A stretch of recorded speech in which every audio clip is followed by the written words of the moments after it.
মুখ্যমন্ত্রীর কাছে দিলীপ কেন বসে আছে?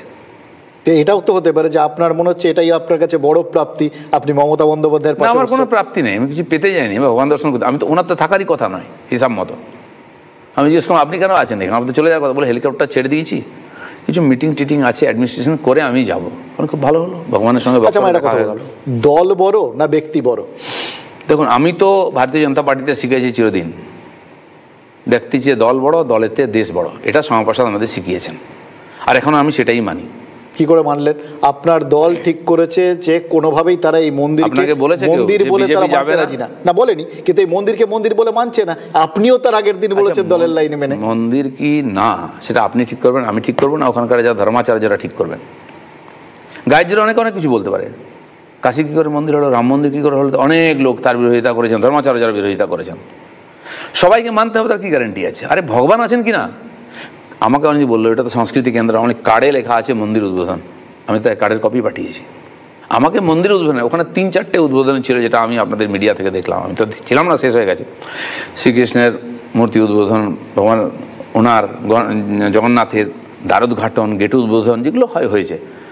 তো সেটা কি হবে না আমার কোনো দরকার নেই। কে মানিয়েছে, কি রীতিনীতি আমি বুঝিও না। আমি ভগবানকে দেখেছি, ভগবানের সামনে ভক্ত যারা ছিল তাদেরকেও দেখেছি। একদম ঠিক বক্তব্য। মানে এটাতে আপনার পলিটিক্যাল ম্যাচুরিটির প্রকাশ পায়। কিন্তু তার আগের দিন যখন আপনি বললেন যে আপনি গোটা বিষয়টা এটাকে মন্দির মানছেন না, এটাকে রাজনৈতিক উদ্দেশ্য প্রণোদিত একটা উদ্যোগ মানছেন, সেটাই পরের দিন আবার বা আজকে আপনার তার উল্টো বলছেন। মানেনি কোথাও আপনার আমার বাইরে। আমি কি বলেছিলাম যে সরকারি পয়সায় যেন না হয়। কাশী বিশ্বনাথ তো যেটা পুনরুদ্ধার হলো সরকারি পয়সায় হয়েছে, মোদিজি উদ্বোধন করেছেন। মন্দির ছিল, সরকার রিনোভেট করেছে। আমি বলেছিলাম তাহলে কি বিতর্কের মধ্যে, যেটা অলরেডি আমাদের ফুরফুরা শরীফের সাহেবজাদা বলেছেন যে আমাদের জন্য মসজিদ বানিয়ে দাও, তো মুখ্যমন্ত্রী কি মসজিদ মন্দির বানাতে থাকবেন? আর সবাই ভেবেছিল যে মমতা ব্যানার্জি মসজিদই বানাবেন, কারণ তিনি তো ওই পলিটিক্স করেন। কিন্তু যে মন্দির বানাবেন, এটা আমাদের কত বড় জয়, এটা ভগবানের মহাপ্রভুর কৃপায় হয়েছে। কিন্তু দলের মত তো যে তারা, ধরুন শুভেন্দু অধিকারী, তিনি সনাতনী সম্মেলন করলেন, সেখানে দৈতাপতিকে নিয়ে এলেন, সেখান থেকে বলা হলো ওটা অধর্মের মন্দির। আর আপনারা সেই জায়গায় একজন দৈতাপতি ছিলেন, তো তিনি ধর্মের মন্দির বলছেন। আমি ওই বিতর্কে যাব না। ওই দিন অক্ষয় তৃতীয়া আমি বলেছি বহু জায়গায়। আমি তো আরেকটা ধার্মিক সংস্থায় গেছিলাম সকালবেলা, দুপুরবেলা অবধি করে তারপরে চলে গেছি ওখানে। সবাই করা উচিত, সব ভালো, ভক্তি থাকা উচিত। কিন্তু আমি পলিটিক্সের কথা বলছি। যে বিজেপি মন্দির পলিটিক্স করেছে, মন্দিরকে কেন্দ্র করে আমাদের সংস্কৃতি গড়ে উঠেছে, সে মন্দিরকে বিজেপি বয়কট করতে পারে? বিজেপি বয়কট করেনি। ব্যক্তিগত ব্যাপার, রুচি, ইচ্ছা, সমস্যা আছে। কেউ গেছে, কেউ যায়নি। আমাকে যদি আমার সভাপতি বলতো যাবেন না, তাহলে আমি যেতাম না। আমি জানি নৈতিকভাবে বিজেপি কেউ বলতে পারে না মন্দিরে যেও না। মানে আপনি নৈতিকভাবে এবং দলগতভাবে একদম ঠিক ছিলেন, যারা যাননি তারা ভুল করেছেন। ভুল ঠিক নয়, যারা যাননি। আপনি বলুন রাম মন্দির উদ্বোধন হলো, সেটা সরকার করেনি, ট্রাস্ট আছে। তো সেখানে 750 বেশি ভিআইপি ছিলেন। চন্দ্রচূড় চিফ জাস্টিস সামনে বসেছিলেন, যারা আমাদের বিচারধারার বিরোধী, মোদির বিচারধারার। মোদিজি উদ্বোধন করছেন, RSS-এর চিফ ছিলেন। যারা বসেছিলেন তারা বহু ধর্মের লোক, বহু রুচির লোক, সেকুলার লোক। কিন্তু একটা ভারতবর্ষের নূতন ভারত নির্মাণ হচ্ছে রাম মন্দিরকে কেন্দ্র করে, সেদিন দেখতে গেছিলাম। তারা বসেছিলেন, সবাই কেউ অস্বীকার করেনি। আর যারা যায়নি তাকে আমরা খুব গালাগালি দিয়েছি। কেন সোনিয়া গান্ধী যায়নি, কেন রাহুল গান্ধী যায়নি, কেন মমতা ব্যানার্জি যাননি, নিমন্ত্রণ পেয়ে গালাগালি দিয়েছি। যদি আমাকে গালাগালি দেয়, ভগবানের কাছে নিমন্ত্রণ হয়, তুমি যাওনি কেন? ভাই ডবল স্ট্যান্ডার্ড হয় না। মোদিজি উদ্বোধন করলে মন্দির, মমতা করলে মন্দির নয়, এ বিচার আমার নয়। রাম রাম, জগন্নাথ জগন্নাথ, বিশ্বনাথ বিশ্বনাথ। আমি তার কাছে যাব। কে মন্দির উদ্বোধন করেছে 4 দিন পরে লোকে ভুলে যাবে। এই দেখে যাবে কি লোকে যে কেউ উদ্বোধন করেছে, কার নাম আছে, কালীঘাট কে করেছে? রাম মন্দিরও কেউ উদ্বোধন করেছে, 4 দিন পর ভুলে যাবে। ভুলে যাবে তো। নরেন্দ্র মোদী যুগ যুগ থাকবেন না, তার নাম থাকবে না, কোথাও ফলকও থাকবে না। ওখানে হয়তো থাকবে, কে দেখতে যাবে? আমি বলছি যারা গেছেন তাদের ছেলেপুলে যখন যাবে না, তারা সোজা রামকে দেখবে। আর এত ভব্য জিনিস হবে না, সব ভুলে যাবে। আমি গেছি, যা চলছে ওখানে বিশাল কিছু হবে। তো কেউ মনে থাকবে না নরেন্দ্র মোদীর মতো অনেক মহাপুরুষ আমাদের দেশে হয়েছেন, তার কথা আমরা ভুলে গেছি। তো সেই জন্য ওটা নিয়ে চিন্তা করার কারণে। আর আমি আপনাকে বলছি 5-6 হাজার লোক ছিল যেমন ঢুকি, তারা সবাই প্রণাম করেছে ঠাকুরকে। কেউ বলতে পারো যে যারা যারা জগন্নাথকে দর্শন করলো, প্রণাম করলো, তারা সব টিএমসিকে ভোট দেবে? বলতে পারবেন কি? নাকি রাম মন্দিরে প্রত্যেক দিন যখন উদ্বোধন হয়েছিল রোজ 3 লাখ লোক যেত। আমি কুম্ভ স্নান করে মন্দিরে গেলাম, তো আমাকে ভিআইপি ট্রিটমেন্ট করে নিয়ে গেলেন যে পুলিশ অধিকারী ছিলেন। জিজ্ঞেস করলাম যে কিরম ভিড় হচ্ছে এখন? বলে কাল 7 লাখ লোক দর্শন কিয়া है। তো রোজ 7 লাখ লোক দর্শন করছে ওখানে, সব কি বিজেপিকে ভোট দিচ্ছে? তা আপনি গেলে বিতর্ক হবে এটা একদম জানতেন না, এটা আপনি আমাদের বিশ্বাস করতে বলেন? না গেলেও বিতর্ক হয়, দিলীপ ঘোষ গেলেও বিতর্ক হয়, না গেলেও বিতর্ক হয়, তাতে সবার লাভ হয়। আপনার টিআরপি বাড়ে, আপনি নিউজ পান। যে আমাকে নিয়ে গালাগালি দিচ্ছে, বিজেপির লাভ হচ্ছে। শুনুন না, দিলীপ ঘোষ মানেই বিজেপি, কেউ মানুক আর না মানুক, লোক মনে বলছে দিলীপ ঘোষ ঠিক বলেছে, দুদিন পরে বলবে। যারা আমাকে গালাগালি দিচ্ছে তার নামটা চর্চায় আছে, যাকে নিয়ে কেউ চর্চা করে না। আমারও টিআরপি বাড়ছে যে দিলীপ ঘোষ এখন মার্কেটে আছে। মানে মার্কেটে থাকার জন্য আপনি ওখানে গেছিলেন? মার্কেটে আছে বলে আপনি আমাকে ডেকেছেন, নাহলে ডাকতেন না। এবার যারা আপনাকে গালাগাল করছেন তার মানে তারা মার্কেটে নেই? অনেকে আমাকে গালাগালি করে মার্কেটে থাকার চেষ্টা করছে, চর্চার মধ্যে আসার চেষ্টা করছে। দেখুন, যার নাম কোনোদিন কেউ শোনেনি, সে লোকটা আছে কিনা জানতেন না, হঠাৎ ভেসে উঠেছে, বড় ডায়লগ মারছে দিলীপ ঘোষ সম্বন্ধে। কি বলছেন? তথাগত রায় আপনাদের প্রাক্তন সভাপতি, রাজ্যপাল ছিলেন এক সময়, বা আপনাদের এখনকার সাংসদরা, কে মনে রেখেছে? আমার গোয়াল ভরা গরু ছিল, পুকুর ভরা মাছ ছিল, এত বিঘা জমি ছিল, এই তো গল্প শুনেছি আমার বাঙালদের কাছ থেকে। তাতে কি যায় আসে? কি আছে সেটা বলুন। আর আছে বলতে গেলে সেটাও প্রমাণ করতে হলো দিলীপ ঘোষকে লাগে। তাহলে এটা সবাই গায়ের ঝাল মেটাচ্ছে, মানে শুভেন্দু অধিকারীও তাই?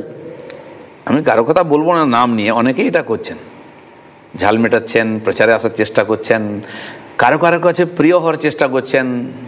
যে আমি কিন্তু দেখুন দিলীপ ঘোষকে গালাগালি দিচ্ছি, দেখবেন একটু আমাকে একটু। রাজনীতি যা হয়। না, এটা না, অনেকে বলছেন যে আপনি ভেবেছিলেন আপনাকে এই সভাপতির দৌড়ে রাখা হবে, যেহেতু রাখা হচ্ছে না তাই এখন ভেসে থাকার চেষ্টা দৌড়ে নাই। দিলীপ ঘোষ কোনোদিন দৌড়ায়নি। হ্যাঁ, পার্টির কাজে সারা পশ্চিমবাংলা দৌড়েছে, আপনারা ভালো করে জানেন, রোজ নিউজে আসতো। দিলীপ ঘোষ কোনো দৌড়ে কোনোদিন ছিল না। আপনি বলুন তো, প্রথম কথা তো আমি কোনোদিন রাজনীতি করবো, নেতাগিরি করবো ভাবিনি। যেই নেমেছি, যখন নেমে গেছি, রাজার পাঠ করতে তো গামছা পরে হবে না, তখন রাজার পাঠ করেছি, রাজার মতো পরে, রাজবেশ পরে। কিন্তু প্রশ্ন হচ্ছে যে দিলীপ ঘোষ কোনোদিন টিকিট চায়নি, কোনোদিন পদ চায়নি পার্টি থেকে, কারো কাছ থেকে। আর আমি আপনাকে বলছি, আমার মা বেঁচে আছেন, 84 বছর বয়স, আমার কাছে থাকছেন, আমার সৌভাগ্য সেবা করছি। সেই মাকে জিজ্ঞেস করতে, দিলীপ দা তোমার কাছ থেকে কোনোদিন কিছু চেয়েছে? এক গ্লাস জল চাই না, আমি নিজে নিয়ে খাই। তাকে আমি তো বলছি আমাকে জোর করে দ্বিতীয়বার করা যায়, আমি তো ভাবিনি একবার হয়ে গেছে, দ্বিতীয়বার। আমি নাড্ডাজিকে বললাম যে হয়ে গেছে 6 বছর, আমাকে মুক্তি দিন, বিধানসভার নির্বাচন হয়ে গেছে, যা রেজাল্ট হয়েছে ওকে, কিন্তু লোকসভার জন্য নতুন নেতা নিয়ে আসুন, 1-1.5 বছর টাইম আছে, যিনি নেতৃত্ব দেবেন আপনারা ডিসিশন নিন, আমাকে ছুটি দিন। বলুন, রাজনীতিতে কেউ বলতে পারে এটা? আপনি জিজ্ঞেস করুন নাড্ডাজিকে কোনোদিন, যে নাড্ডাজি দিলীপ দা এসা বলা था कभी? এটা দিলীপ ঘোষ ছাতি ঢুকে বলতে পারে। আর একটা পদ পাওয়ার জন্য, একটা টিকিট কার্ডের জন্য প্রাণ দিয়ে দিচ্ছিল লোকেরা। না, কিন্তু এটা বড় কথা বললেন, কিন্তু আপনি, আমি বড় কথাই বলেছি, নেতৃত্ব দেওয়ার মতো লোক দরকার। এবার ধরুন আপনি, শুভেন্দু অধিকারী, সুকান্ত মজুমদার, এইরকম যদি দাঁড়ায়, তাহলে এই 3 জনই যদি ধরি, কার নেতৃত্ব দেওয়ার ক্ষমতা আছে? সবারই আছে। এখন আপনি মাপকাঠি কম বেশি করতে পারেন, নেতৃত্ব আছে বলে লোক তাকে মেনেছে, পার্টি তাকে দায়িত্ব দিয়েছে। এখন প্রশ্ন হচ্ছে যে নেতৃত্বের পরীক্ষা হচ্ছে নির্বাচনে ফেস করতে হবে, রেজাল্ট দিতে হবে। রাজনীতি বাইরে কেউ কিছু বোঝে না, নাহলে আপনাকে ভুলে যাবে। তো আমাকে দায়িত্ব দিয়েছে, আমি লড়েছি। কী ছিল, বিজেপি কোথায় আছে আপনারা জানেন। এখন আমাদের একজন নেতা আছেন, পার্টি অনেক বড় হয়েছে, তিনি তার মতো করে চেষ্টা করছেন। তার রাজনীতিক অভিজ্ঞতা খুব বেশি ছিল না, আমরা সবাই সাহায্য করছি ওনাকে। তৃতীয় হচ্ছেন আমাদের শুভেন্দুদা, যিনি আমাদের মধ্যে সবচেয়ে বেশি অভিজ্ঞ, খালি রাজনীতি নয়, ছাত্র রাজনীতি, তারপরে কাউন্সিলর কী ছিলেন জানি না, বিধায়ক, সাংসদ একাধিকবার হয়েছেন, বিধানসভায় বিধায়ক, মন্ত্রী, এখন তো বিরোধী নেতা। তো নিঃসন্দেহে তার অভিজ্ঞতা সবচেয়ে বেশি আছে। তো এক কথায় আমাকেও জিজ্ঞেস করা হয়েছিল, আমি তো প্রেসিডেন্ট ছিলাম, যে বিধায়ক দলের নেতা কে হওয়া উচিত। আমার এর প্রশ্ন করার কী আছে, একটাই তো নাম আছে, অমিত শাহ, এদের সামনে আমি বলেছিলাম তখন। মানে আপনি শুভেন্দু অধিকারীকে নেতৃত্বে চেয়েছিলেন? আমি তার নাম বলেছি যে উনি করুন, ওনার চেয়ে যোগ্য লোক কে আছে। এখন আমি তো বিধানসভায় নাই, যখন আমি ছিলাম 3 জনের নেতা ছিলাম। তো উনি এসছেন আজকে বিরোধী দল, তার নেতা, এবং স্বাভাবিকভাবে তিনি মন্ত্রিত্ব এর অভিজ্ঞতা আছে, তার সে সম্মান, স্ট্যাটাস, ক্যাবিনেট র্যাঙ্কে তিনি পাবেন, হওয়া উচিত। তিনি আমাদের পার্টির প্রমুখ, তাকে সাহায্য করা, যা করা, সেদিন বিধানসভায় লড়েছেন, আমি যতদিন ছিলাম বাইরে লড়েছি, এখন সুকান্তদা লড়ছেন। পার্টি সবাইকে কাজ ভাগ করে দেয়। তো এই যে এত গালমন্দ করলেন, সব অন্য পার্টির থেকে এসে হঠাৎ করে তারা বিজেপি হয়ে গেছে, এগুলো সব কাকে গালমন্দ করেছে? তাদের ঠিক বুঝতে পেরেছে কাকে গালমন্দ করেছে। দিলীপ ঘোষ মন্দিরে গেছে, খারাপ কি ভালো হয়েছে পার্টি ঠিক করবে। পার্টির প্রেসিডেন্ট আছেন, সর্বভারতীয় নেতা, তারা বলবেন আমাকে কান ধরে, এই ঠিক করেন এটা কেন। পার্টি প্রেসিডেন্ট কিন্তু বলে, এখানকার প্রেসিডেন্ট কিন্তু বলেছেন যে তিনি এন্ডোর্স করেন না। ঠিকই আছে তো, কিন্তু উনি আমাকে বলেননি যাবেন না, উনি ওনার জন্য বলেছেন, ওনার নীতি আছে। পার্টির না, পার্টির এমনি কোনো পলিসি নেই তো। পার্টি বলতে পারবে কি বিজেপি যে মন্দির যেও না, তাহলে তো সুসাইড হয়ে যাবে। তিনি বলেছেন যে পরিস্থিতির কারণে আমি যাবো না ইত্যাদি, সব ঠিক আছে। আমার মনে হয়েছে যাওয়া উচিত, ডাকা হয়েছে, আমার কাছে সময় আছে, আমি কেন সুযোগ নেব না ভগবানের কাছে যাওয়ার। মানে পরের দিন যেতে পারতেন, মানে পরের দিনও জগন্নাথ থাকবে, আগের দিনও জগন্নাথ থাকবে। আর আমাকে কেউ যদি নামন্ত্রণ করে, সুযোগ হলে রাখা উচিত, কেন রাখবো না আমি। আমার একটা কথা বলুন, সাম্প্রতিককালে যেটা দেখা যাচ্ছে বিজেপির যতগুলো, অন্তত দুটো ক্ষেত্রে তো বটেই, যখন বিজেপি একটু তামঝাম করে একটা কোনো ব্যাপারে নামছে, ধরুন মুর্শিদাবাদের পর যখন বিজেপি একটা হিন্দুত্বটাকে আরো সামনে রেখে জোরদার একটা আন্দোলনে যাচ্ছে, সেই সময় আপনি বিয়ে করে ফেললেন এবং গোটা লাইমলাইট আপনি নিয়ে চলে গেলেন। অনেকের খুব কষ্ট হয়েছে আমি কেন বিয়ে করলাম, বিয়ে না করলে ওদের কি লাভ তো আমি জানি না। আচ্ছা, আমি বিয়ে কখন করব, কেন করব, কাকে করবো, এটা ওরা ঠিক করে দেবে। যুদ্ধ ঝগড়া হবে বলে বিয়ে করবো না নাকি? কজন না বিয়ে করে ব্যাচেলার আছে বলুন? আমার দরকার হয়নি বিয়ে করার, বিয়ে করিনি, যখন দরকার হয়েছে আমি করেছি, সেটা নিয়েও রাজনীতি হবে, কারণ দিলীপ ঘোষ। আচ্ছা, আমি একটা কথা বলি, আপনি যেদিন ওখানে দাঙ্গা শুরু হলো 11 তারিখ, আমি মালদায় ছিলাম। আমার প্রেসিডেন্ট বললেন যে মোথাবাড়ি যে ঘটনা হয় তার বিরুদ্ধে ডিএম অফিস ঘেরা হবে, আপনি যান নেতৃত্বে। হয়তো হিন্দুরা আমাকেই চায়, বড় মিছিল ইত্যাদি বিরাট বড় করে হয়েছে, আপনারা কভার করেছেন জানি না। আর যখন ফিরবো রাত্রেবেলা, বিকালবেলা আমাকে পুলিশ আটকাইছে ফারাক্কাতে, না খবরদার যাবেন না, ভয়ঙ্কর গন্ডগোল হচ্ছে। আজ জুম্মার বার, ওই জুম্মা থেকে বেরিয়ে সবাই ওয়াকফ বিল বাপস লো দিয়ে শুরু হয়ে গেছে, আগুন জ্বলছে, 4টায় যাবেন 5টায় যাবেন, ছাড়ছেই না আমাকে। তারপরে আমার কাছে ফোন এলো ধুলিয়ান থেকে, শামশেরগঞ্জ, দাদা মন্দির ভেঙে দিল, দাদা অমুক হলো, দোকান লুট করছে, বিএসএফ আনুন। আমি এডিজি এখানে আছেন গান্ধী, আজ বোধহয় চলে গেলেন দিল্লি, ট্রান্সফার হয়ে গেছে। ফোন করলাম, পরিচয় ছিল, বলে মুঝে মালুম হ্যাঁ লেকিন কাহা, মানে আমি পাঠাচ্ছি, কোথায় কোথায় গন্ডগোল হচ্ছে ওনাকে। তো 6টার সময় তিনি ফোর্স পাঠালেন, মালদা থেকে 6-7টা গাড়ি ঢুকলো, তারা রাস্তা ক্লিয়ার করতে করতে তখন আগুন জ্বলছে। আমাকে পুলিশ ছাড়ছে না, আমি বিএসএফকে বললেন আমাকে যেতে হবে, কাল আমার প্রোগ্রাম আছে রানাঘাটে। 9টার সময় বলে হ্যাঁ রাস্তা একটু খালি হয়েছে কিন্তু টেনশন আছে, আমি ছাড়ুন টেনশন। আমি যখন আসছি 9:30, 10টার সময়, 11টার সময় পার হচ্ছে ওইসব জায়গা, দুই দিকে আগুন জ্বলছে, তখন ধু ধু করে, দোকান ভেঙে দিয়েছে, পুলিশ আর বিএসএফ টহল দিচ্ছে, রাস্তার হাইওয়েটা খালি করেছে 4 ঘন্টা পরে। তো আমি এলাম। আর তারপরে সেদিন কী বলে জঙ্গিপুরের কার্যকর্তারা বল, দাদা আপনাকে আসতে যাবো, আমরা একটা প্রতিবাদ সভা করবো। আমি গেছিলাম, দেখেছেন হয়তো ভিড় হয়েছে, ইদানিংকালে বিজেপির কোনো সভায় এত ভিড় হয়নি, পুরো হিন্দু সমাজ চলে এসছে এবং প্রায় 2000 টিএমসির কার্যকর্তা, পঞ্চায়েত সদস্য সেদিন জয়েন করেছে। মানে আপনার কথা শুনলে মনে হবে আপনি ছাড়া বিজেপিতে আর কিছু নেই। আমি জানি না কেউ আছে কিনা, আমি কোথায় আছি বলে দিলাম আপনাকে। আপনি যখন মানে আমি আজকে বিজেপিতে কিছু নাই, XYZ, বাকি সবাই পার্টি আছে, আর পার্টি থাকলে আমরা সবাই আছি। তারা সভা করলে যা ভিড় হবে, আপনি সভা করলে বেশি হবে। আমি জানি না কেন আমাকে পাঠানো, কেন লোকে আমাকে ডাকে, আমি তো কিছুই না বলছি, জিরো। আচ্ছা আপনি বলুন তো, দিলীপ ঘোষ বিজেপির প্রাইমারি মেম্বার, কোনো কমিটিতে নাই, MLA MP তো নাই। আমি যদি, আমাকে কেন মমতা ব্যানার্জি ডেকে পাঠান, আর আমি গেলে অনেকের পেট খারাপ কেন হয়? কি দলকে বিড়ম্বনায় ফেলেছেন, আপনি এবার কেন আমাকে ডাকেন, কে আমি? এটাই অনেকের কষ্টের কারণ। না, কিন্তু দলকে এবার যে বিড়ম্বনায় ফেলেছেন, এটা কি বুঝতে পারছেন? দল বিড়ম্বনায় অনেকবার পড়েছে দিলীপ ঘোষের জন্য, তাতে দলের লাভ হয়েছে, আর আমি বলছি এতে দলের লাভ হবে। হ্যাঁ, অনেকের ব্যক্তিগত ক্ষতি হতে পারে, সেটা আমার দায় নয়। মানে ধরুন আমি ভাবছিলাম যে আপনি যখন প্রেসিডেন্ট হলেন আর কি, তার আগে ওই মুরলীধর সেন লেনে ওখানে আপনাদের পার্টি অফিসে লাঠালাঠি হয়ে গেছিল পুরসভার টিকিট বিলিকে কেন্দ্র করে।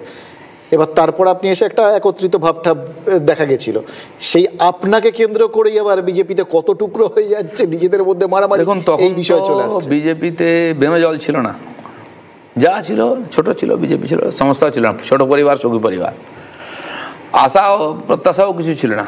আর আমার আমলে 6 বছরের কোনো মিউনিসিপ্যালিটি কর্পোরেশন ইলেকশন হয়নি, ফলে আমি দমটা দেখাতে পারিনি। পঞ্চায়েত হয়েছে, পঞ্চায়েত লড়েছি, পার্লামেন্ট অ্যাসেম্বলি লড়েছি। আজ পরিবার বড় হচ্ছে, পরিবার কিছু সমস্যা থাকবেই। 4-5টা বউ এসে গেছে বাড়িতে, তারা বিভিন্ন পরিবার থেকে, তাদের মত আলাদা, কেউ বলছে আমি নিরামিষ, কেউ বলছে আমার মঙ্গলবার, কেউ বলছে আমার শনিবার। এটা সমস্যা হতেই পারে, এটা নিয়েই পরিবার এগোয়। এইটা বলার পর লোকে বলবে দিলীপ দা বিয়ে করেছেন বলে এখন বউয়ের উদাহরণ দিচ্ছেন, হতে পারে। তো এটাই বাস্তব, এটাকে মানতে হবে আপনাকে। পার্টি যখন হঠাৎ বাড়তে গেলে লোক নিতে হবে, কোথা থেকে আসবে? বিভিন্ন লোক থেকে এসছে, আপনার দলে পার্টি থেকে এসছে। আমার একটা কথা বলুন, আপনার দলে এখন গঙ্গা জল বেশি না বেনজল বেশি? দেখুন, আমি তো ওটাকে গঙ্গা জল মনে করি, কারণ গঙ্গার প্রকৃতি এরকম আছে, যে জল তার সঙ্গে মিশবে সে গঙ্গা জল হয়ে যাবে। আর বিজেপির কালচার হচ্ছে তাই, বিভিন্ন নদ নদী খাল বিল থেকে জল আসে, গঙ্গায় পড়ে যায়, সবাই গঙ্গা জল হয়ে যায়। কিন্তু কিছু ময়লা থাকে জানেন তো, সে গঙ্গায় ভেসে ভেসে যায়, সে মেশে না। সেটা জানেন আপনি কি ভেসে যায়, সেটা একদিন একদিন ছাঁটা হয়ে যায়। কিছু লোক ছাঁটা হয়ে গেছে, যদি যে মিশতে না পারবে সেও ছাঁটা হয়ে যাবে। কিন্তু এখন যে পরিস্থিতি আছে, যেটুকুনি ময়লা আছে, সেইটা নিয়ে বিজেপি চলতে পারবে না? ময়লা বিশেষ নাই, বাসনের ঠকাঠকি আওয়াজ হচ্ছে। ময়লা তখনই থাকে যখন বেনো জল আসে, মানে বন্যার সময় ঘোলা জল থাকে, তারপরে থিতিয়ে গেলে আসল জলটা বোঝা যায়। এখন বিজেপি যেটা আসল, আমি এমনি বলছি না, তথ্য দিয়ে বলছি, 19 সালে আমরা 41% ভোট পেলাম লোকসভাতে, 18টা আসন জিতেছিলাম, সেটা কেউ ভাবতে পারেনি হয়েছে। তারপরের যে নির্বাচন হলো 21-এ বিধানসভায় 38% ভোট পেলাম আমরা, 3% নেমেছে নয়, বেড়েছে। তার আগে 10% ছিল আমাদের লোক বিধানসভা, সেটা 38-এ গেছিল। এবারে আমরা 39% ভোট পেয়েছি।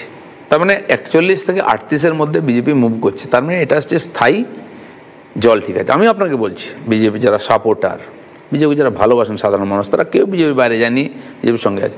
যারা বিজেপির সাধারণ কর্মী এদের পার্টিকে নিয়ে এসছে, তাদের মধ্যে কোনো সংশয় নেই, তারা বিজেপিতে আছে, তারা লড়বে। ঠিক করতে হবে সামনের নেতৃত্ব কাকে রাখা হবে, তাকে সবাইকে নিয়ে চলতে হবে। এই সমস্যা সব পার্টিতে সবসময় হয়। যাদের পার্টিতে একজন লোক, সেখানে কোনো সমস্যা নেই, আর যার সমস্যা নেই তার কোনো সমাধানও নেই, তার কোনো ভবিষ্যৎও নাই। তো এই জন্য আমাদের পার্টিতে সবসময় নতুন লোক আসে, সব রাজ্যে দেখুন, কেন্দ্রে দেখুন, বাইরের লোক গাদা গাদা আসছে, থাকছে। যেখানে সম্ভাবনা আছে সেখানে লোক আসবে, সেখানে সমস্যা হবে, সে সমাধান করে আমরা এগোচ্ছি। তাই রাজ্যে যে জিতেছি, জিতবো আগামী দিনে, আরও লোক আসবে। আর আমাদের পার্টিও বড়, আমাদের মনও বড়, সবাইকে নিয়ে এগোবো। না, এটাতে আপনি একটা খুব ইন্টারেস্টিং মোড়ে এনে দাঁড় করালেন। ইনফ্যাক্ট দেখুন, আমাদের সব এই টিভির যখন আমরা খবর করি বা অনুষ্ঠানগুলো হয়, সব করে একটা নির্দিষ্ট টাইম থাকে, সেগুলো শেষ হয়, তারপর আমরা অন্য বুলেটিনে যাই। এখনও এই টাইমটা হয়তো শেষ হয়ে গিয়ে আমার অন্য বুলেটিনে যাওয়ার কথা, কিন্তু আজকে দিলীপ দা যে মুডে রয়েছেন এবং আজকে এই মুহূর্তে যে বিস্ফোরক পরিস্থিতি উনি থাকলে তৈরি হয়ে গেছে চারপাশে, এখানেও হয়তো হয়ে যাচ্ছে। আমার মনে হয় আমাদের আর খানিকক্ষণ ওনার সঙ্গে কথাবার্তা বলেই নেওয়া উচিত আর কি। বিস্ফোরণটা হব করছে, এইটুকুনি শুধু বুঝতে পারছি। বিধানসভায় বা লোকসভায় কোনো বিলের জন্য সময় থাকলে, যদি চর্চা করতে সময় 6টায় ক্লোজ হবে, তো চলছে, তো মাননীয় স্পিকার বলেন যে মাননীয় সদস্যগণ, আমরা চাইছি 1 ঘন্টা সময়টা বাড়িয়ে দিতে, আপনারা রাজি? হ্যাঁ বলে উনি শুরু করে দেন, আপনি সেরকম করে দিন। সেটাই কন্টিনিউ করছি আমি। আমার একটা কথা বলুন, এই যে দলের এখন যে লিডারশিপ রয়েছে, এইটা নিয়ে বিজেপি যে দীর্ঘদিন ধরে স্বপ্ন দেখছে, বা সামনে আবার 26-এ ইলেকশন রয়েছে বিধানসভা, দল ক্ষমতায় আসতে পারবে, আপনি বিশ্বাস করেন? আসতে পারবে বলে বিশ্বাস করি না, আসবে। গতবারে আমরা বললাম না 10% থেকে 38% জাম্প করেছিলাম, 3 থেকে 77-এ গেছিলাম। 200 বলেছিলেন, 77-এ পৌঁছেছিলেন। 500 বললে কি যায় আসে, টার্গেট তো রাখতেই হবে। আর ছোট টার্গেট বিজেপি কোনোদিন রাখে না। এবারে 400 রেখেছিল, হয়নি, কি আছে 240 হয়েছে, তাহলে ছোট মন করবো নাকি? বড় পার্টির মন বড়, উদ্দেশ্য বড়। এবার তো টার্গেট একটু কমিয়ে দিয়েছেন, তাহলে আরো কমে যাবে কি 77-এ? টার্গেট ওখানেই থাকবে, সেটা তো সময় আসছে, দেরি হচ্ছে। নির্বাচনী প্রস্তুতি শুরু হোক, পার্টির এখনও সাংগঠনিক যে পরিবর্তন ইত্যাদি সেটা এখনও শেষ হয়নি, সেটা হবে। তারপরে পার্টির সমস্ত ক্রিয়াকলাপ যা আছে রীতি পদ্ধতি মেনে কমিটি হয়ে যাবে, তারপরে নির্বাচনী প্রস্তুতি হবে। যে পার্টি যেমন প্রথমবার আমরা তখন নতুন ছিলাম, আমাদের বুথ নাই, অভিজ্ঞতা নেই, ট্রেনিং নাই, তাই অনেক আগে থেকে শুরু করতে হয়েছিল। এখন সব রেডি আছে, বাজনা বাজলো, যুদ্ধের ঘোড়া লাফাবে, ঘোড়া ঠুকবে তাল। তো আজ আমরা একাধিক নির্বাচন লড়েছি, বারবার একরকম ভোট পেয়েছি। আজকে আমাদের যেমন পুরনো অভিজ্ঞ নেতা সামনে আছেন, সেরকম আমাদের যারা এমএলএ এমপি হয়েছেন না, তারাও অভিজ্ঞতা হয়ে গেছেন ইলেকশন লড়া, জিতা হারা। দিলীপ ঘোষ একা ছিল, নিজে কোনো নির্বাচন লড়েনি, বাই চান্স লড়েছিলাম, জিতে গেলাম। তারপরে তখন যারা এলো সব যুবক, কাঁচা চুল, আমি একা পাকা ছিলাম, তারা লড়াই করেছে। সেজন্য আমরা অনেক ইলেকশন অভিজ্ঞতার অভাবে হেরে গেছি। 21-এও তাই হয়েছে। অথচ দেখুন, যে সামনে ইলেকশন আছে, আপনারা ভাবছেন আসবেন, সেখানে আপনাকে কেন্দ্র করে দলের মধ্যে নেতৃত্বের লড়াই কি হবে, নিজেদের মধ্যে গন্ডগোল, এই সমস্ত চলছে। আপনার নিজের মনে হচ্ছে না আপনি দলের সম্ভাবনা নষ্ট করে দিচ্ছেন?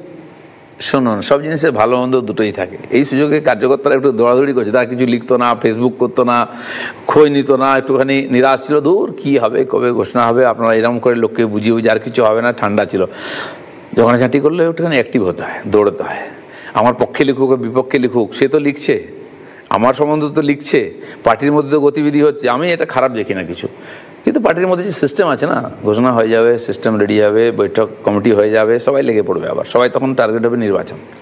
আপনি যদি মানুষের সামনে বড় উদ্দেশ্য না রাখেন না, সে মানুষ তখন গুঁতোগুঁতি করে না। কিন্তু দেখুন, আপনার এমন একটা পরিস্থিতি তৈরি হয়ে গেল যেখানে আপনাকে আপনার দলের কোনো সাংসদ সম্পর্কে এমন কিছু কথা বলতে হচ্ছে যেগুলো মানে হয়তো নর্মাল কোর্সে আপনার দলের বা আমি বলতে চাইনি করে নামে, আপনাকেও তো সেই জবাবদিহি করতে হচ্ছে। এরকম থাকি বললে একটুখানি আমিও বলি, যারা বলছে বলার দরকার মনে হয়েছে আমার। কিন্তু আপনার বিরুদ্ধে যা যা অভিযোগ উঠেছে সেই অভিযোগগুলো আপনাকে শুনতে হবে কোনোদিন ভেবেছিলেন?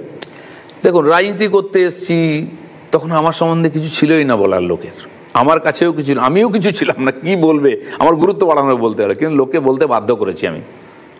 আমার বক্তব্য বলুন, ভাষণ বলুন, আপনারা শো করেছেন ঘন্টার পর ঘন্টা। কে? দিলীপ ঘোষ। আপনারাই দিলীপ ঘোষ বানিয়েছেন, তো হবে রাজনীতি, এটাই, এটা বাদ দিয়ে রাজনীতি হয় না। তো যারা করছে আমারও বুঝতে সুবিধা হচ্ছে কে কোথায় দাঁড়িয়ে আছে। আপনি বিশ্বাস করেন যে এই যাবতীয় যা কিছুর পর দলের কর্মীদের মনোবল ঠিক থাকবে? দেখুন, কর্মীদের মনোবল হেরে গেল বিজেপি রাজনীতিতে, মন খারাপ হয়। গুজরাটে জিতে গেল, তারাই মিষ্টি খায়। তারপরে এতে হেরে গেল, কি বলে, বিহারে হেরে গেল বা ওখানে ফিরে গেল, রোজ এটা হতো, মিষ্টি নিয়ে চলে গেল। কি রে দাদা, গুজরাটে জিতে গেছি আমরা, আর এখানে কবে জিতবি? আমি কোনোদিন মিষ্টি খেতাম না, যেদিন বাংলা জিতবে সেদিন খাবো। তো তো দেখুন, রাজনীতিতে রোজ ইভেন্ট পাল্টায়, ইস্যু পাল্টায়, বিতর্ক পাল্টায়, ঘটনা পাল্টায়, সব হয়ে যায়। কাল যদি পাকিস্তানের সঙ্গে যুদ্ধ বেঁধে যায় না, আপনি আমাকে ইন্টারভিউ নেবেন না, ডাকবেন না, তখন বম বম আওয়াজ হচ্ছে, ওটা নিয়ে চলবে। পুরো খালি বিজেপি কর্মী নয়, পুরো সমাজের মধ্যে মনোবল বেড়ে যায়। তার মধ্যে দেখুন, চারপাশে যুদ্ধ লাগবে এরকম অবস্থায় দিলীপ ঘোষ আসছেন রাস্তায়, তার গাড়ি ঘিরে বিজেপি সমর্থকরা বিক্ষোভ দেখিয়েছে। মেদিনীপুরে দিলীপ ঘোষের অনুগামী সভাপতিকে তারা করেছে সমর্থক। এই খবর তো আমরা দেখাচ্ছি। বিজেপি সমর্থক নয়, এটাও তো একটি অনেক কাজ ছিল না। আপনি ওদের মধ্যে বেশিরভাগ লোক আছে এরকম, তারা যখন টিএমসিতে ছিল, তারা করে কাজ পেল, ওরা যখন টিএমসিতে ছিল তখন ওরা আমাকে আলো পতাকা দেখিয়েছে।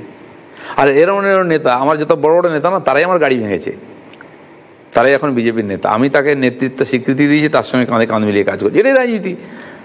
তো এই লোকেরাই আমাদেরকে টিএমসি থাকাকালীন কারো পতাকা দেখাতো, গো ব্যাক বলতো, দিলীপ ঘোষ গো ব্যাক, অভ্যাসটা রয়ে গেছে।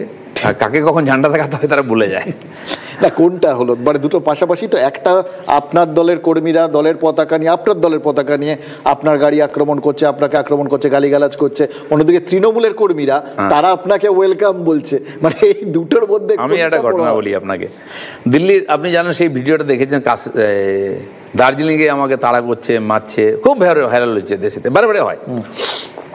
আমি ওইখানে যখন গিয়েছিলাম বিজয়ার পরে, তখন গুরুং টুরুং আমাদের এলায়েন্স ছিল, কিন্তু জেলে ছিল, খুব হতাশ ছিল। তো ওই অনশন চলছিল ওখানে, 1 বছর অনশন তুলতে পারেনি। আমি, রাজনাথ সিং হোম মিনিস্টার ছিলেন, মাননীয় অমিত শাহ প্রেসিডেন্ট ছিলেন, বলেন দেখুন লোকগুলো মরে যাবে, আপনি একটু আশ্বাসন দিলে তুলে নেবে। ওরা দিলেন।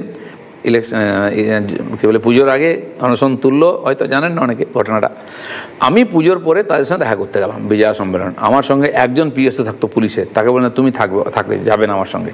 আমি এমনি দেখা করতে যাচ্ছি, কিন্তু হলে গিয়ে রাজনীতি। তখন বিনয় তামাং এরা তখন আলাদা গ্রুপ হয়ে গেছে, তারা লোক লাগিয়ে আমাকে মারার জন্য দৌড় করালো, আমার সঙ্গীদের মারলো, সব দেখেছি আমরা। আমি চলে এলাম, চুপচাপ চলে এলাম। মানে ওই দিন রাত্রেবেলা আবার ওখানে লাল চকে বসে গল্প করেছি, চা খেয়েছি। যারা ওই সময় মিডিয়ার লোক ছিলেন তাদের সঙ্গে আড্ডা মেরেছি রাত 10টায়। আর সেখানকার যিনি পুলিশ কমিশনার, তিনি 14 জন বডিগার্ড নিয়ে ঘুরছিলেন, দিলীপ ঘোষ একা ওখানে দাঁড়িয়ে চা খাচ্ছিল। সে যাকে, কিন্তু পরে 2 বছর পরে ওই লোকগুলো আমাকে ওয়েলকাম করেছে ঝান্ডা নিয়ে, ওইখানে সভা করেছি, আর ওখানকার এমএলএ বিজেপি জিতেছে। দিলীপ ঘোষ এরকম রাজনীতি করে, ওই জন্য তৃণমূল আপনাকে আজকে ওয়েলকাম করছে। তো হতেই পারে, কে এদিকে আসবে, কে ওদিকে যাবে, সময় কে বলতে পারে।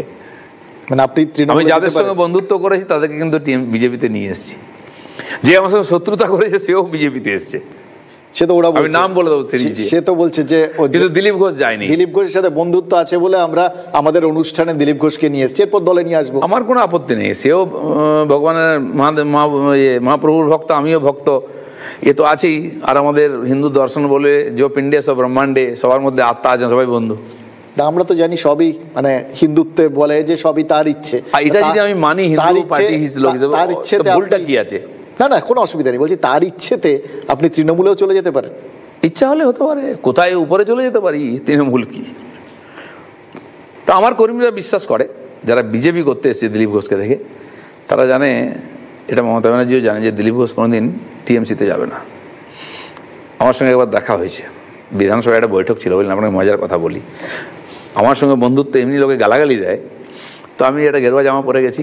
অস্ট্রেলিয়ার যিনি একজন এমপি এসেছিলেন, তো স্পিকার বিশেষ বৈঠক ডেকেছিলেন, 15-20 জন এমপি মানে যারা লিডার, আমিও লিডার ছিলাম পার্টির তখন, ডেকেছেন। তো খাওয়া দাওয়া হবে, তো আমার মান্নানদা যিনি লিডার ছিলেন ওখানকার, পরে ওনার বাড়িও গেছি। মাস্টারমশাই বলতে আমি ভালোবাসি, আপনি আমার গুরু, আমি রাজনীতি জানি না, আপনার আরে আপনি নেতা।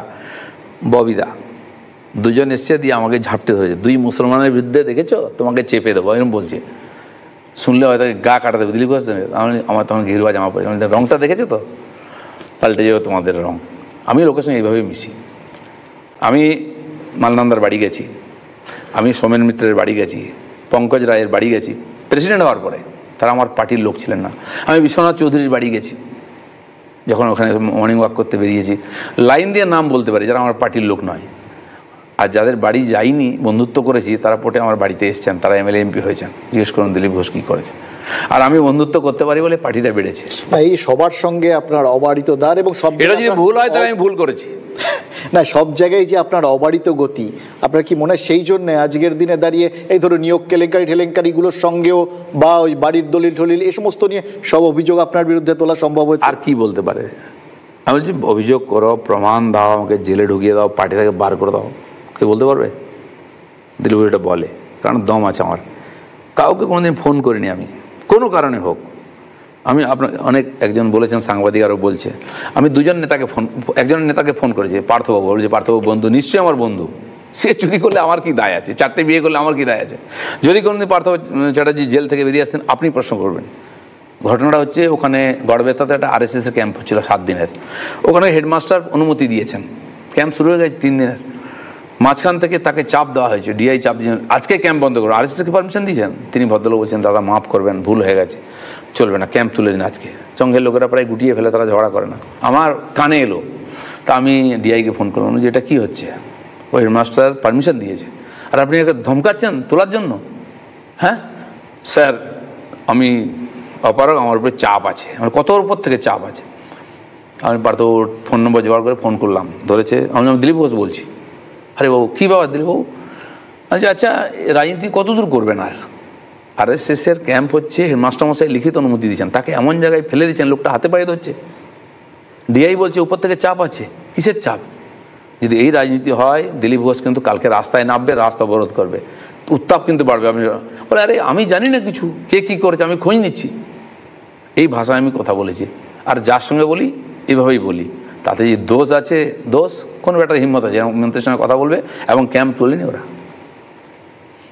আর গত বছর লাস্টের দিকে আমি আমার মেদিনীপুরের যে ব্রিজ, কাঁসাই ব্রিজ, গডকরিজির বাড়ি গেছি, 1 ঘন্টা বুঝিয়েছি যে এখন 50 বছর হয়ে গেছে, আমার জেলাটা যদি 6 মাস ওটা রিপেয়ারিং হয়, জাম লেগে যায়, কারণ সব হেডকোয়ার্টার মেদিনীপুরে, তো ভেঙে গেলে কিন্তু জেলাটা দুভাগ হয়ে যাবে, প্লিজ আপনি দেখুন। উনি সার্ভে করে বলেন দেখুন আমি পারবো না। কেন? আপনি আর কাছে অপার বলে না, ব্রিজটা হচ্ছে রাজ্য সরকারের, রাস্তাটা আমাদের, ওদের একটা অনুমতি লাগবে, চিঠি লাগবে, তাহলে আমি করে দেবো। আমি গেলাম মলয় ঘটকের কাছে, সেটাও খবর হয়েছিল। আমি মলয়দা, বলে কী ব্যাপার, আপনি এখানে বিজেপির লোক, আমি আপনার কাছে এসেছি, আমার মেদিনীপুরের ওই ব্রিজটার জন্য একটা সাহায্য করতে, পয়সা লাগবে না আপনার, গডকরিজি করে দেবেন, একটা চিঠি লিখতে হবে, আপনি মিনিস্টার আছেন বলে। লিখলো, কী করতে হবে? মানে এটা একটা আপিল করুন যে ওটা মন্দির বানিয়ে, আমি জানি ও করবে না, যে এটা বানিয়ে দিন। বলে এলাম একটু প্লিজ, আমি চিফ সেক্রেটারি লিখলাম, আপনি একটা চিঠি লিখুন। কেউ লেখেনি। আমি ওখানকার পঞ্চায়েত আমাদের ছিল, প্রধানকে চিঠি লিখালাম, কিন্তু হবে না ওটা আমি জানি। তা আমি একটা অন্য রাস্তা নিলাম, ওখানকার চিফ ইঞ্জিনিয়ার PWD ধরে, তাকে দিয়ে জোনাল ইঞ্জিনিয়ারকে ধরে, আমি হবে না মানে এর কি পেয়েছেন নাকি? 304 কোটি টাকা আমি আমার আমলে ওটা করিয়েছি, ব্রিজ হয়েছে, তার জন্য মলয় ঘটকে গেছিলাম, কিন্তু কাজ করেনি। কিন্তু সেই মেদিনীপুর থেকে আপনাকে সরিয়ে দেওয়া হলো, একদম কোনো অভিমান টভিমান আপনার একদম নেই? আপনি এত সংবেদনশীল মানুষ। অভিমান তো হয়েছে, তার চেয়ে বেশি স্বাভিমানী আমি। স্বাভিমানে লাগলে সব করতে পারি আমি, সেই জন্য আমি বলে যেতে পারেন পার্টির লোক আমাকে কেউ জিজ্ঞেস করেনি দাঁড়াবে কিনা, কোথায় দাঁড়াবে। বরঞ্চ আমার সংগঠন মন্ত্রী সন্তোষজি 1.5 বছর আগে বলেছিলেন, क्या दिलीप दा मेदिनीपुर ठीक है ना, वही लड़ना है, उन्हें लड़ना है तो वही, नहीं तो नहीं, कोई और नहीं तो लड़ना है हमको। মাননীয় সর্বভারতীয় সভাপতি নাড্ডাজির সঙ্গে সেপ্টেম্বরে কথা হলো, তখন কেন্দ্রীয় কমিটিতে যারা MP ছিলেন তাদেরকে ওখান থেকে বাদ দিয়ে বলা হলো নিজের জায়গায় চলে গিয়ে লড়াই করুন, 6 মাস আছে, আপনাকে সংগঠন থেকে বাদ দেওয়া হয়েছে। আমাকে বললো আপনার বাড়ি, ওকে ঠিকানা দিল, আমার ওকে। কিন্তু হঠাৎ 1.5 মাস আগে বলা হলো আপনাকে বর্ধমান যেতে হবে। পার্টি বলার হিম্মত নেই কারো, যে কোনো কে বলেছে কেন বলেছে আমার দরকার নেই, আমি একজন সিপাহী। সঙ্গের লোকেরা আমাকে বললেন, তাদেরকে হয়তো বলা হয়েছে, বরিষ্ঠ কার্যকর্তা বলেন যে দেখুন এরকম ঠিক হয়েছে, আপনাকে বর্ধমানে লড়তে হবে। কেন? আমি টিকিট চেয়েছি। আর শুনুন, আপনারা আমাকে পাঠিয়েছেন রাজনীতিতে সংগঠন করার জন্য, নেতা হওয়ার জন্য নয়। কিন্তু পাকে চক্রে কেউ নাই বলে আমি নেতা হয়ে গেলাম। সুব্রত চ্যাটার্জি অর্গানাইজ সেক্রেটারি, আমি প্রেসিডেন্ট, দুজনেই প্রচারক। আমরা সংগঠন বুঝি, সংগঠন করার ছিল, সংগঠনের কাজ হয়ে গেছে। 41% ভোট পেয়ে গেছি আমরা 19-এ, আর এটা 24। কেন আমার আর রাজনীতির দরকার নেই, লড়ার কথা নেই, ভোট লড়বো না, রাজনীতিও করবো না, আমাকে মুক্তি দিন। আর কারণ যে ডিসিশন হয়েছে এটা ফেয়ার নয়, আপনারা রাজনীতি করেন না, বোঝেন না।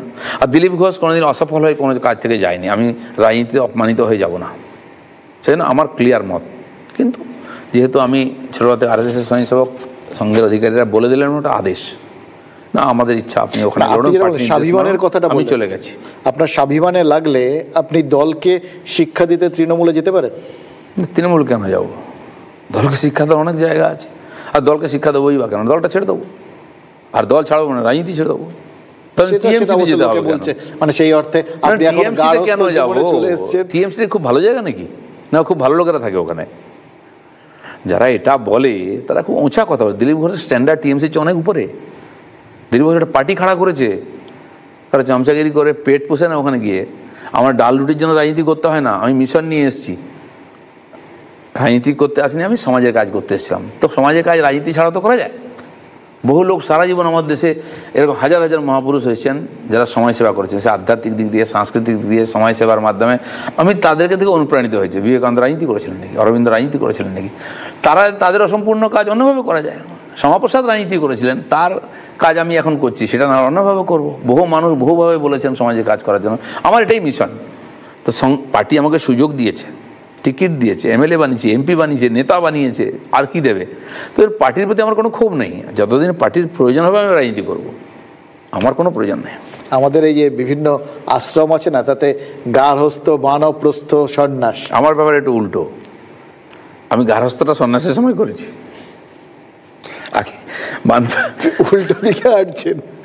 তার কারণ আমি প্রথম যেটা লোকে তীর্থ করে না, ধরুন বানপ্রস্থিতি তীর্থ করে, ব্রহ্মচর্য হয়ে গেল, তারপরে গার্হস্থ, বাচ্চা কাচ্চা পালন পোষণ, দায় দায়িত্ব দিলেন, তীর্থ করেন। আমি তীর্থটা আগেই করে নিয়েছি। দ্বাদশ জ্যোতির্লিঙ্গ, 4 ধাম, যত প্রমুখ তীর্থ ভারতবর্ষে আপনি নাম জানেন সব গেছি আমি। নেপালে পশুপতিনাথ গেছি, এবং সেই যেখানে কেউ যায় না, পরশুরাম কুণ্ড চীনের বর্ডারে স্নান করে এসেছি গিয়ে। তো গুয়াহাটি থেকে গুজরাট পরশুরাম কুণ্ড, আর ওখানে অমরনাথ থেকে আরম্ভ করে রামেশ্বরম পর্যন্ত ঘোরা হয়ে গেছে আমার। তো আমার মনে হয় যে বোধহয় যে মনুষ্য জীবনের যে ষোড় সংস্কার আছে না, বিবাহটা বাকি থেকে গেল, বাকি তো পুড়িয়ে দিলে সংস্কার শেষ হবে, সেটা করে নি। আমি যেটা দেখলাম, আপনার স্ত্রীর জন্য অত্যন্ত টাফ একটা টাইম উপহার দিয়েছেন বিয়ের পর। মানে রাস্তায় লোকজন বিক্ষোভ করছে, ওনাকে নেমে সামলাতে হচ্ছে, সোশ্যাল মিডিয়ায় আপনার নামে কি না লিখছে, মানে মহিলার থেকে দুর্নীতি সব শুনতে হচ্ছে, সেগুলোতে ওনাকে জবাব দিয়ে কষ্ট হচ্ছে। আমি তুমি এইসব মিডিয়া ফিডিয়া দেখো না, আমি কোনোদিন কারো ফেসবুক দেখি না, অন্য কারো হোয়াটসঅ্যাপও দেখি না। হয়তো কেউ একটা মেসেজ পাঠালো, কিছু একটা লেখা দিয়ে দেয়, এটা একটু পড়ে নেবেন, ওটা পড়ি, কিছু দেখি না আমি। আমার লেখাটা অনেক সময় আমিও দেখি না, লিখে ওরা এই ইস্যুটা লিখে পোস্ট করে দেয়, ভুল ভাল বেরিয়ে ফোন করেছে। আমি ভাই আমাকে দেখাবো তো কি লিখলে, লোক আমাকে প্রশ্ন করছে। সোশ্যাল মিডিয়াতে আমি বিশ্বাস করি না, ফেসবুকে নয়, আমি তো ফেস টু ফেস বিশ্বাস করেছি চিরদিন। তো এটা হবে, ও রাজনীতি করেছে, আর ও 12 সালের বিজেপি, অনেকে ভাবছে ও বোধহয় গেল, ও আমার চেয়ে পুরনো বিজেপি, আমি পরে এসেছি। কেন আমরা রাজনীতি করি তো নার্ভ একটু শক্ততা আছেই। দেখুন, অনেকেরই বক্তব্য, আমরা ব্যক্তিগতভাবে বিশ্বাস করি বিবাহ একদম তাদের নিজের ব্যক্তিগত সিদ্ধান্ত, এই সমস্ত নিয়ে কারোর কিছু বলার থাকতে পারে না, যার যার ব্যক্তিগত মত। কিন্তু কারোর বক্তব্য যে বিয়ে করেছেন ঠিক আছে, এত ধুমধাম করে, মানে ছোটবেলার লোকজন যেটা বলে বিয়ে করবো, একবারই করবো, জমিয়ে করবো, এটা করার কি? আপনি বলুন কোন ধুমধামটা করেছে? আমার যিনি স্ত্রী, তিনি বাড়িতে, ছেলে আর উনি থাকেন, ছেলে অফিসে, উনি একা ছিলেন সারাদিন, তাকে গায়ে হলুদ করার লোক নেই। তার মামা বাড়ি 2 জন এসে তারা নিয়ে আমার বাড়িতে চলে এলাম, এখানে নিয়ে আসুন, আমার একটা হল আছে, বিয়ে হয়ে যাবে। আমি বাড়িতে, আমি আমার মা ছিলাম, আমার বিয়ে বাড়ি চলে গেছে, আমার ড্রাইভার চলে গেছে, আমার যারা বন্ধু, আমি ডাকিনি কাউকে। 1-2 জোর করে ঢুকে পড়েছে। আমি গেটে বলেছিলাম ঢুকতে দেবে না। আপনি জানেন 100 জন সাংবাদিক সারাদিন দাঁড়িয়েছিল, আপনার লোকেরাও ছিল। ফোন করছে, দাদা একবার ঢুকবো? আমার বাইরে যাওয়া নিষেধ, তোমার ভিতরে আসা নিষেধ। মিষ্টি আর জল পাঠিয়ে রোদ্রে বসেছিল ছেলেগুলো, বাড়ি চলে যাও, কোনো চান্স নেই। তো আমি তো একটা, আপনি কি ফটো পেয়েছেন যে দিলীপ ঘোষের বিয়ে হচ্ছে? কিছু ফটো পাওয়া গেছে। কবে পেলেন ফটোটা? যখন বিয়ে হয়ে গেছে, যখন কনে পক্ষে এলো, গেট খুলেছে, সিকিউরিটি সব গাড়ি নিয়ে ঢুকে পড়েছে, 100 জন 150 জন। তো আমার সিকিউরিটি বলছে সাহেব সব লোক অন্দর আ গায়ে। আমি কোন? বলে রিপোর্টার লোক। ওখানকার যিনি সিকিউরিটি আছেন এবং ওখানকার যারা সেক্রেটারি ম্যানেজার, তারা সিকিউরিটিকে ধমকাচ্ছে, কেন ছাড়লে? আরে কাকে আটকে রাখবে? তো আমি বলছি বার করে দেবো। না বার করো না, সন্ধ্যা হয়ে গেলে দাঁড়িয়ে থাকতে বলো ওখানে, বিয়ে হয়ে গেলে ফটোটা ওকে আবার দিয়ে দেবো, ফটো তুলে চলে যাবে। তারপরে এমন মারামারি করলো, আমরা দুজনে বাইরে এসে নমস্কার করে আমি ওকে ফটো দেবো। সেটা আপনারা পেয়েছেন। আর 2-1 জন ভিতরে ছিল, ফটো নিয়ে বলি তোমরা একটু দিয়ে দিও ভাই, ঝগড়া করবো না। আপনি বলুন তো, যে একটা ফটো তোলেনি, আমি কাউকে বলেছি আমি বিয়ে করছি? কার মুখ থেকে শুনেছেন? দিলীপ ঘোষের ব্যাপার সব রিউমার ছড়াবে, আজকেও ছড়াচ্ছে, হবে আলাদা কথা। আমি তো তার সব নিয়ে ম্যাক্সিমাম 40 জন সেদিন আমার বাড়ি, তার মধ্যে 15 জন সিকিউরিটি আমার বাড়ি থাকে, তারা ছিল। কাজের লোক, রাঁধুনির লোক নিয়ে সব নিয়ে 20 লোক বাইরে ছিল, কনে পক্ষের 15 জন আর 5 জন আমাদের ছিল। বলুন কে হচ্ছে সিম্পল বিয়ে করেছে? আর আমি পণ্ডিতকে খুব ক্লাস নিয়েছি। দেখুন বৈদিক মতে যেটুকু আছে, কোনো আড়ম্বর নাই, কোনো রিচুয়ালস নেই, একটা ফালতু কথা জান না, যেটুকু বৈদিক রীতি ওইটাই, মালা বদল আর ওই 7 ফেরা ইত্যাদি হতে পারে। উনি একটা কিছু মহিলা আচার বেশি মহিলা আচার ফেচার করবেন না, ওই আড়ম্বর করবেন না। বিয়ের মন্ত্র আর বৈদিক রীতি অনুযায়ী, এর বেশি কিছু নাই। আচ্ছা স্যার, এভাবে বিয়ে করেছি আমি। কিন্তু আপনারা এমন করলেন ব্যাপারটাকে যেন এর আগে কোনোদিন পৃথিবীতে কেউ। আরে এ তো দিলীপ ঘোষ, আপনি নিজেই বলছেন। আপনি ভাবুন, আপনি একটা মন্দিরে গেছেন, সেইটা নিয়ে আপনার পার্টি ভেঙে যাবে এরকম একটা অবস্থা হচ্ছে, সবাইকে একরকম কথা বলছে, সবাই বলছে রাজনৈতিক যাবতীয় সুবিধা তৃণমূল পেয়ে গেল। তো এটা নিয়ে হইচই হবে না? আপনাকে তাই মনে হচ্ছে সুবিধা তৃণমূল পেয়েছে? তৃণমূল সুবিধা তো পেলই। তাদের যেটা বিজেপি ধরুন বড় করে অনুষ্ঠান করে বুঝিয়ে দেওয়া হচ্ছিল ওটা অধর্মের মন্দির, এটা ঠিক মন্দির না, সেটাকে এই ধরনের কমেন্টস আমি তো মনে করি ঠিক না। ধর্ম অধর্ম বিচার করে আমি আপনি কেউ নয়, সমাজ করবে আর ধার্মিক ব্যক্তিরা করবেন। সব ব্যাপারে বিতর্ক হয়। রাম মন্দির নিয়ে বিতর্ক হয়েছে, এখন যখন সোমনাথ মন্দির হলো বিতর্ক হয়েছে, কৃষ্ণ জন্মস্থান এবং কাশী এবং মহাকালেশ্বর নিয়ে হয়েছে। তো রাজনীতির লোকেরা যা করবে বিতর্ক, ওরা চায় বিতর্ক হোক, নাহলে তো পয়সা খরচা করলো না, সেটা আলাদা জিনিস। কিন্তু এখন দিলীপ ঘোষ 1 পয়সা খরচা করলো না, কিছু করলো না, অন্যের পয়সা খেলেও থাকলো, তাকে নিয়ে লাফালাফি হচ্ছে।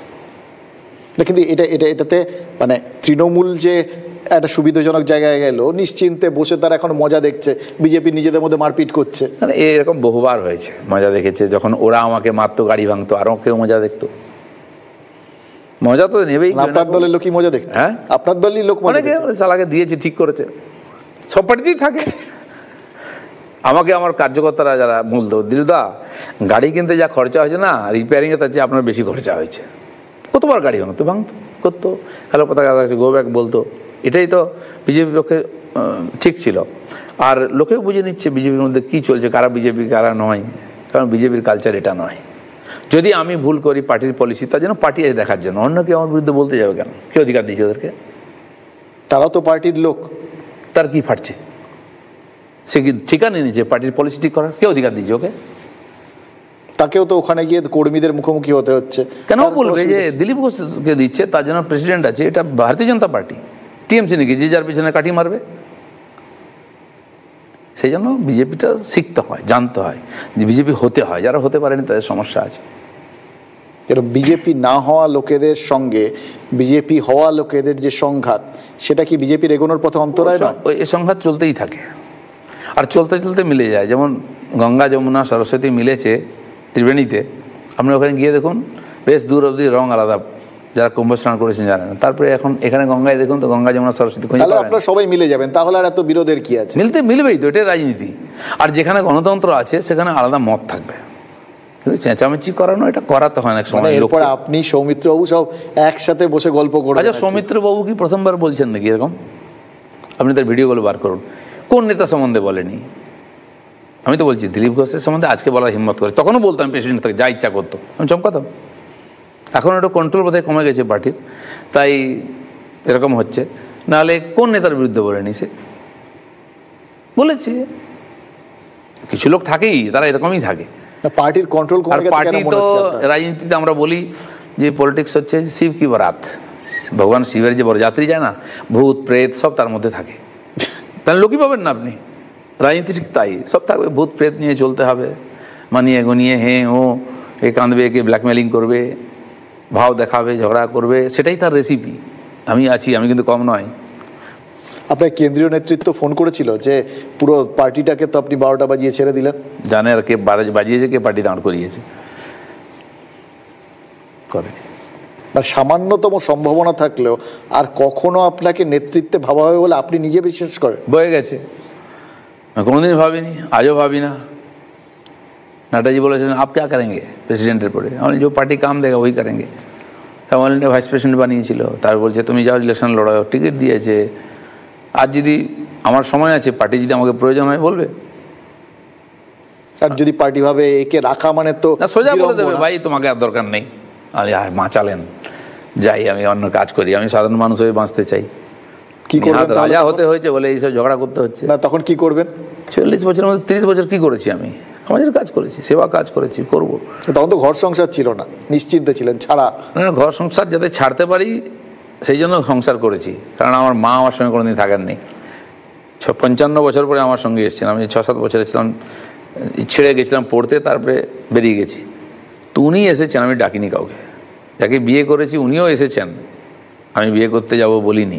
উনি সাজেশন দিয়েছেন আমাকে, আমার মনে হলো এটা এখন দরকার আছে, এই বয়সে একটা কেউ দেখার দরকার আছে, এখন মাকে দেখার দরকার আছে, তারপরে আমাকে দেখার দরকার আছে। তার মানে ভগবানও দেখবেন আমাকে, পার্টি তো দেখবেই না। তো আমি বুড়ো বয়সে কী করবো? তৃতীয় কথা, অবসর জীবনযাপন করে 60 বছর হয়ে গেছে, তারপর কি রিটায়ারমেন্টের বয়স, আপনাকে 60 বছর পরে তাড়িয়ে দেবে চ্যানেল। আমি আগে থেকে চলে যাই, বাবা কি দরকার আছে? যদি মনে হচ্ছে হ্যাঁ এর এখনো কিছু যোগ্যতা আছে তো ওকে, নাহলে রাম রাম, যে কোনো মন্দিরে বসে হরে কৃষ্ণ হরে রামও করবো, এটাই করেছি সারা জীবন, কি আছে। একদম মানে এই সমস্ত কিছু হয়ে যাওয়ার পর, যেহেতু আপনি এখনো বলছেন দল অন্তঃপ্রাণ, দলকে যদি আদৌ সাফল্য পেতে হয় 26-এ, এই মুহূর্তে কি সিদ্ধান্ত নেওয়া উচিত? প্রথম তো স্টেট প্রেসিডেন্ট ঘোষণা করা উচিত, সংগঠন ঠিক করা উচিত, প্রত্যেকের দায়িত্ব ভাগ করে দেওয়া উচিত। আমরা করেছি বলে সাফল্য পেয়েছে পার্টি। কাকে করা উচিত সেটা যারা ঠিক করছেন তাদের দায়িত্ব।